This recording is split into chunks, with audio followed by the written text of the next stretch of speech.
just a little bit of a dropping in on our fun little kooky friends at MTV. Now, listen, here's the headline. MTV's Video Music Awards scored less than 1 million viewers on MTV, down 31%, and not much more anywhere else. Not much more anywhere else. And now, look, though, I mean, listen, they're a self-destructing cult. That which you always have to remember. They're insidious. They're diabolical. They will do absolutely anything to win, anything to attain power or retain power.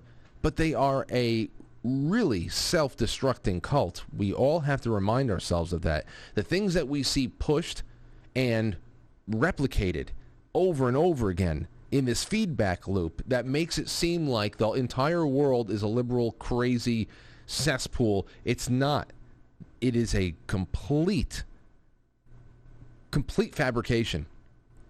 You know, me and Lauren, we were watching The Office, and we love watching The Office at night.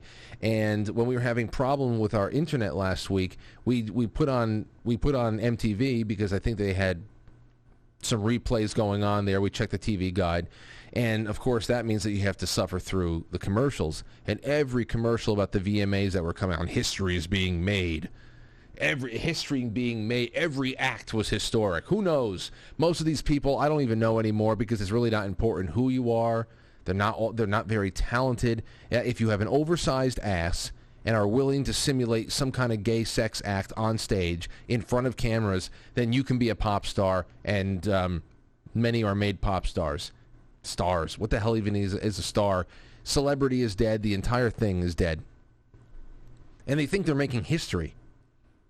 They think they're making history when a 7,000-year-old Madonna has her ass hanging out in leather chaps on stage, looking like two pieces of veal hanging out the back of her back. It's so awful, the whole thing. And then on Twitter, but if you're on Twitter, you'll see so-and-so on the trending. So-and-so blows audiences away, such and such. Internet erupts when Whoozy Wutsy did something at the VMAs. Nothing erupted. Nobody was blown away. It's all a lie. Nobody's watching. And Twitter, once again, is not real life. These people are shadow puppeteers. It's all the allegory in the cave over and over and over again.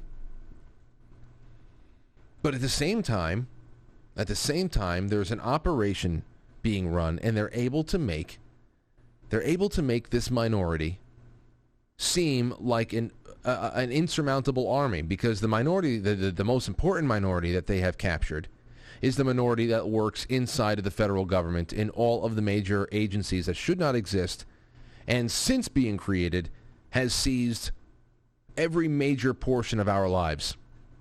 Everything, from education to housing, everything. Media, trade, it doesn't matter. Elections. Like what were we watching the other day, or talking about yesterday in the episode that got taken off of YouTube, that it was cut off in the middle of it because that's when the other strike came in.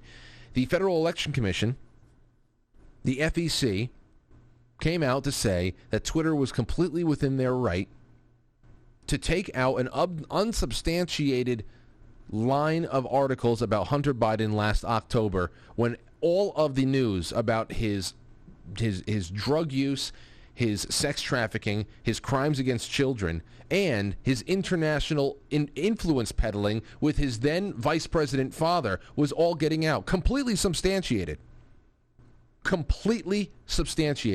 They said no, they were completely within their right.